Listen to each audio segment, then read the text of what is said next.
What the chalk remembers. She found the recorder inside the second wall cavity. This should not have been possible. The cavity was sealed behind plaster that had not been touched since she'd confirmed its location with radar. The surface was intact. No cracks, no fresh repair work, no sign that anyone had cut through and patched it back. She stood in front of it with her torch for 3 full minutes before she accepted what she was seeing. And even then, the acceptance was more of a professional concession than a genuine belief. The recorder is inside the wall. I am documenting this. She photographed the undisturbed surface. She photographed herself photographing it, using the camera's self-timer propped on the mantelpiece, because she understood without quite articulating it that she needed a witness, and the only one available was the future version of herself who would read this report. Then she opened the wall. The recorder was dead, battery completely drained, the small display dark. She turned it over in her hands. The casing was cold in a way that the surrounding plaster was not. The specific cold of something that has been in a space with no airflow for longer than one night. She powered it on when she returned to the kitchen, plugged it into her laptop to charge, and sat looking at it while the snow ticked against the window glass. It contained no new recordings. Whatever had moved it had not used it. She made herself eat something. She noted everything in her sight log with the same flat language she had used since day one, because the day she changed her vocabulary was the day she admitted the situation was beyond documentation, and she was not ready to do that. She was never going to be ready to do that. This, she was slowly understanding, was not a personal failing. It was the design of the thing. It proceeded at exactly the pace at which a rational person could not catch up. She slept badly. She dreamed about the ledger, about the 31 names arranged in their column, about the word beside each one. When she woke at 3 a.m. to silence and darkness, she lay still and listened. And in the silence, she heard it. The grinding. Not from downstairs, not from any particular direction. From somewhere inside the frequency of the house itself. As though the sound were coming from the walls, the way damp comes from walls. Not produced in the present tense, but released from long storage. She got up. She got dressed. She went downstairs and stood in the entrance hall with her torch and her camera and her sight notebook. And she looked at the third wall. Ground-penetrating radar had shown 3 cavities. She had assumed symmetry, that all 3 contained equivalent material, equivalent history, equivalent administrative horror in ledger form. She had been proceeding on this assumption because it was neater than the alternative, and she had been in this profession long enough to know that she made her worst errors when she let tidiness substitute for observation. She set up her documentation equipment the way she set it up for every intervention. Camera on a tripod, voice recorder running on her phone, notes current. She worked slowly.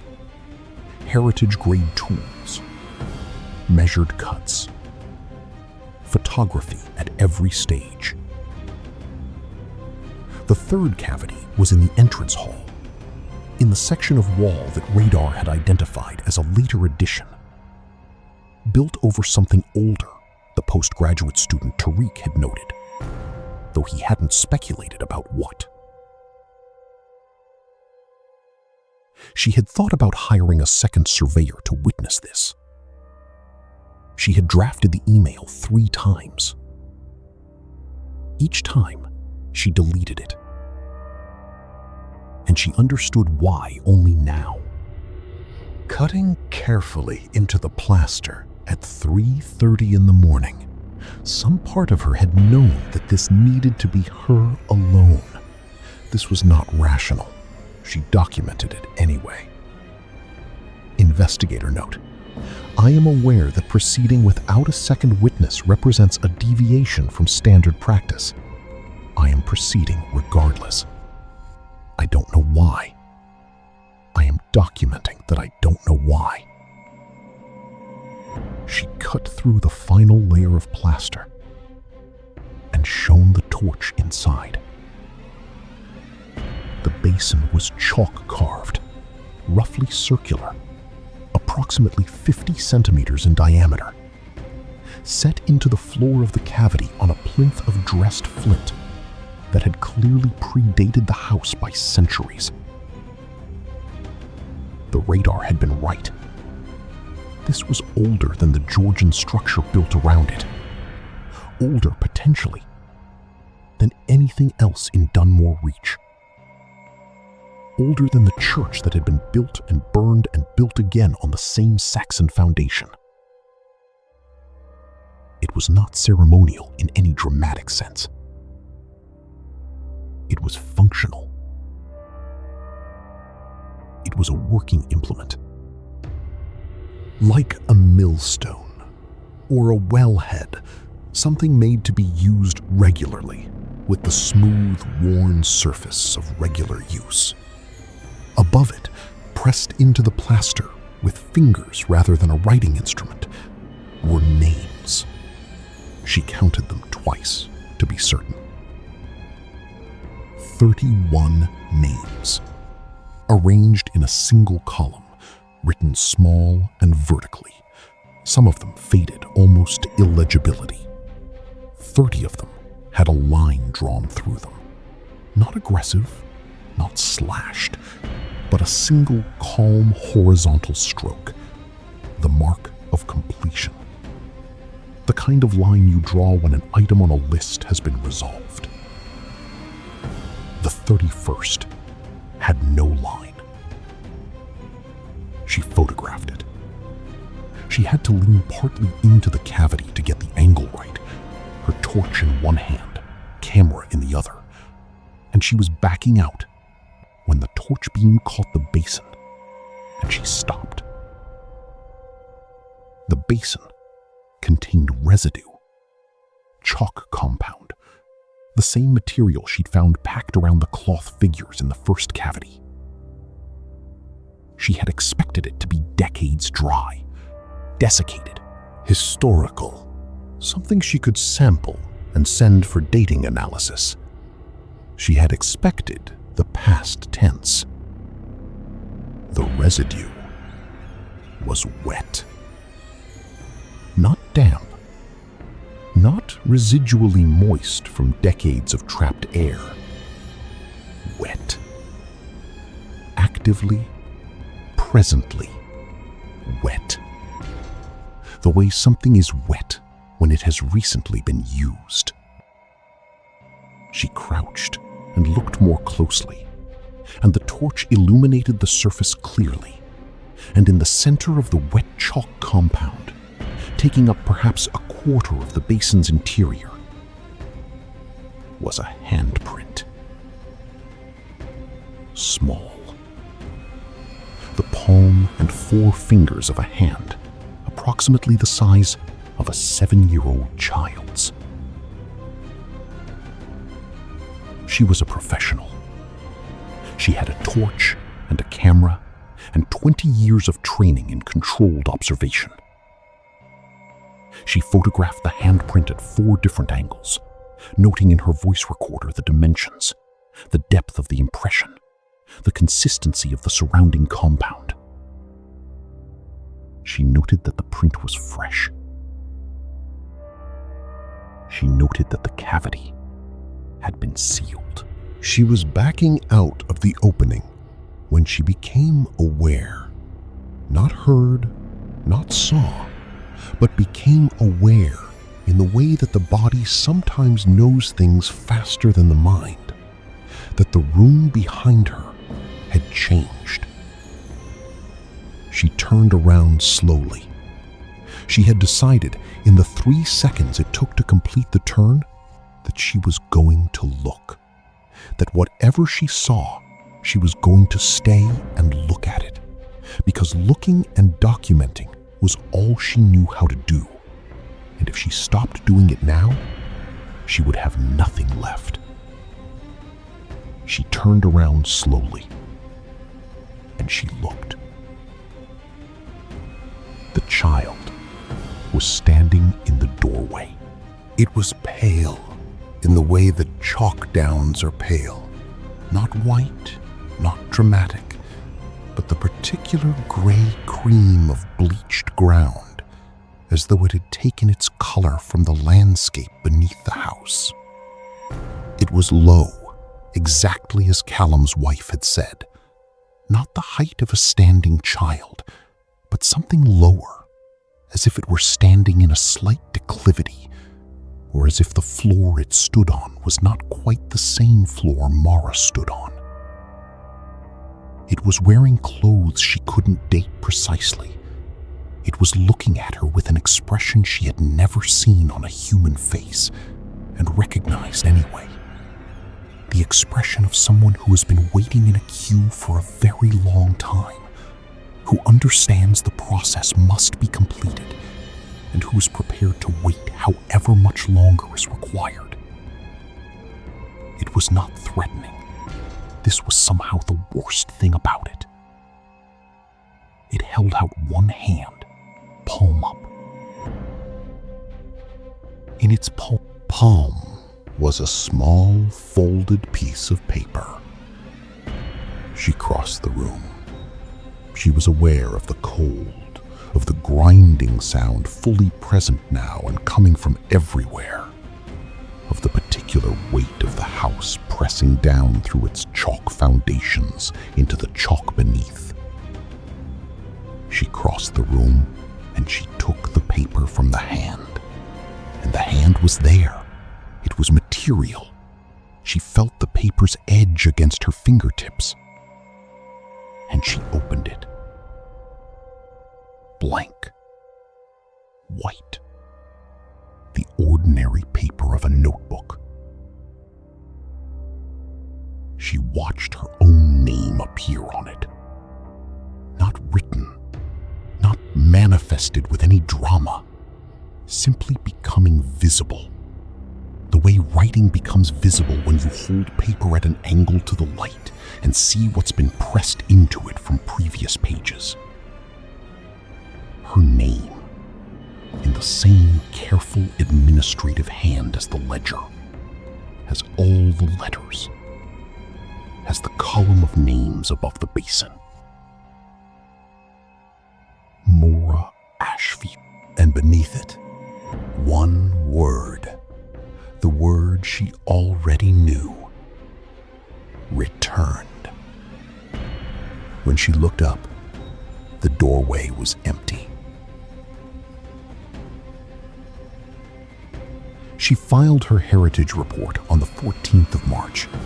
53 pages, fully annotated, with appendices covering the architectural assessment, the radar surveys, the oral history documentation, and, given its archaeological significance, the pre-Roman chalk basin discovered within the interior wall structure of the entrance hall.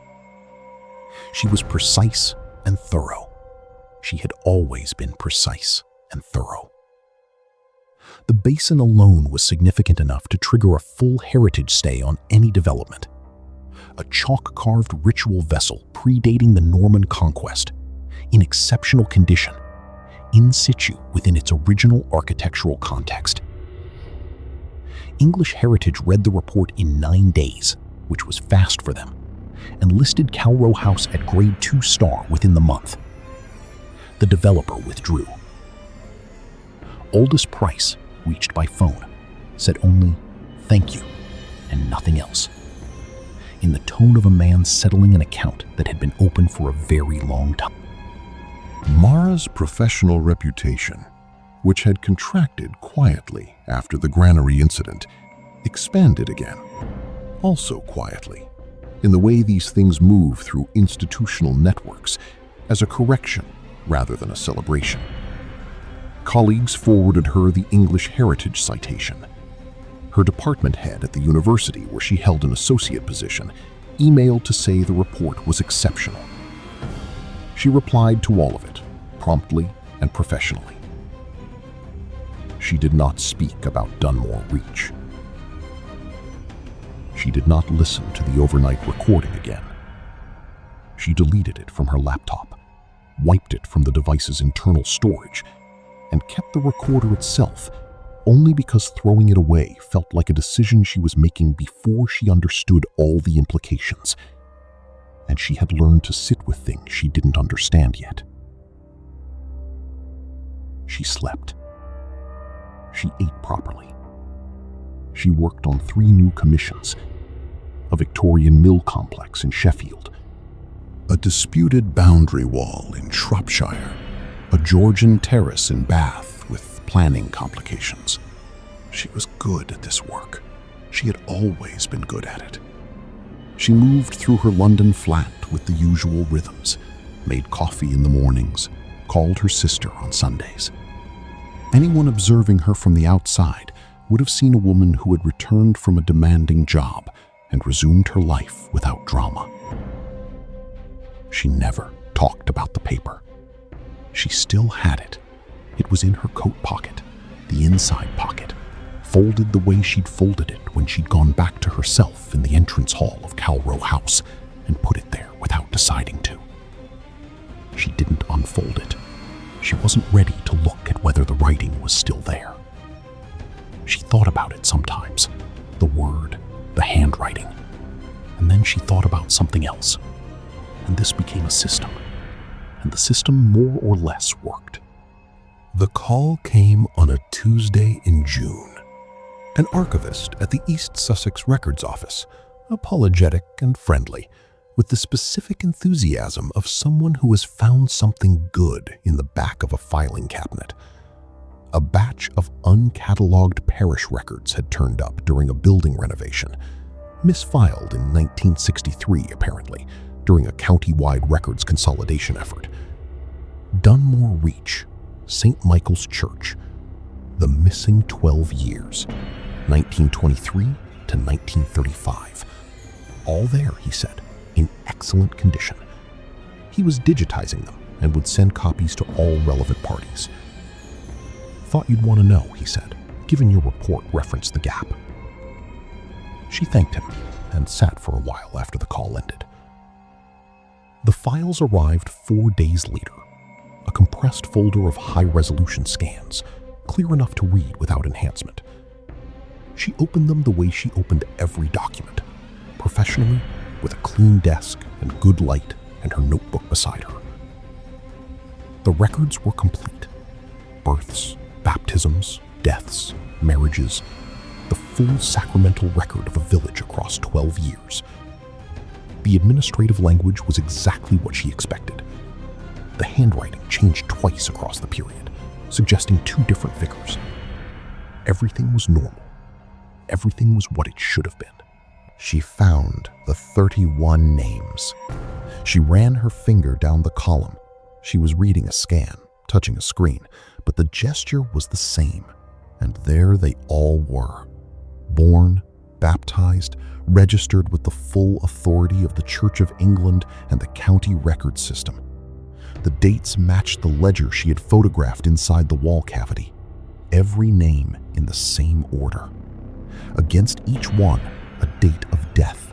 In every case, less than a year after birth. Against each death, in this version of the record, nothing. She had been preparing herself, she realized, for their absence, for the records to confirm that the children had never officially existed, that whatever had happened at Calrow House had erased them cleanly from every system simultaneously. She had been ready for that. She had decided in the months since February what it would mean if that were true, and she had arrived at a position she could live with. She was not prepared for what she found instead. She was on her 3rd read-through of the names when she stopped. The column had 32 entries.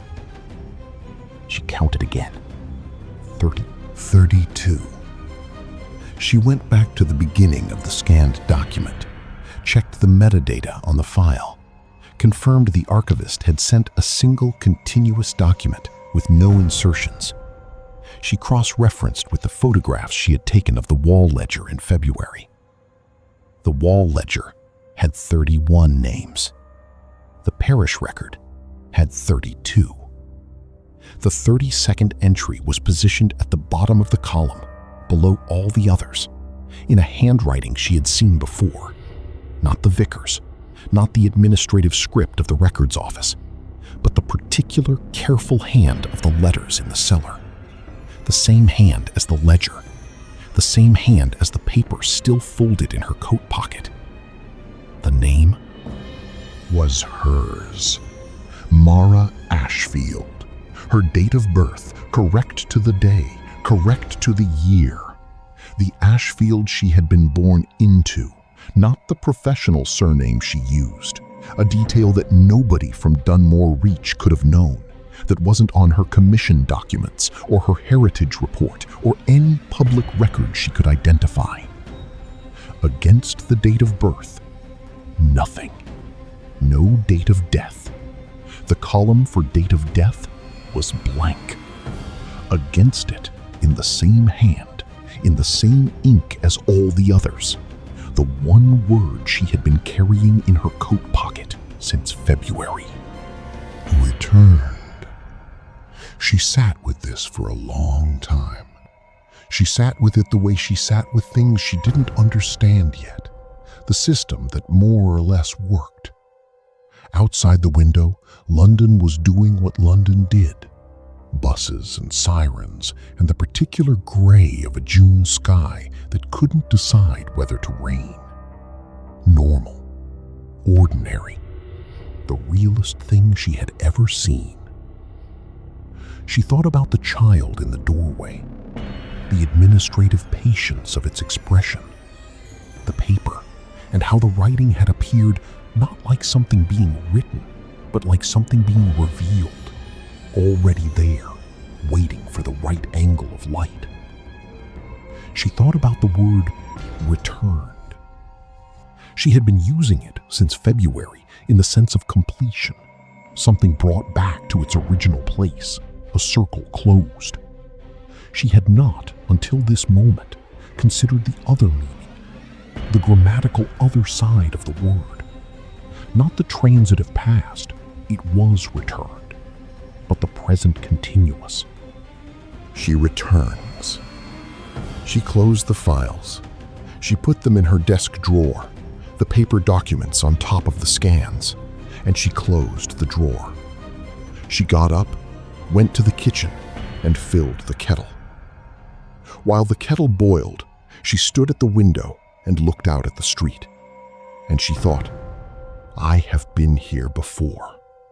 I came back from Dunmore Reach, and I have been here since.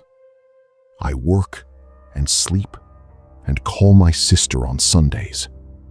This is my life. I am standing in it.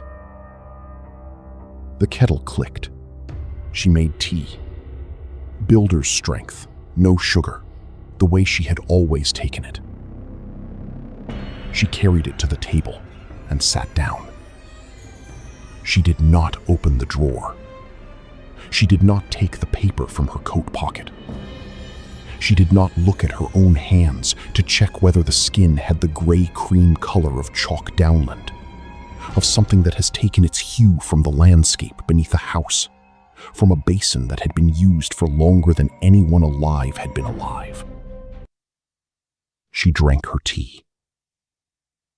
We do not see her face.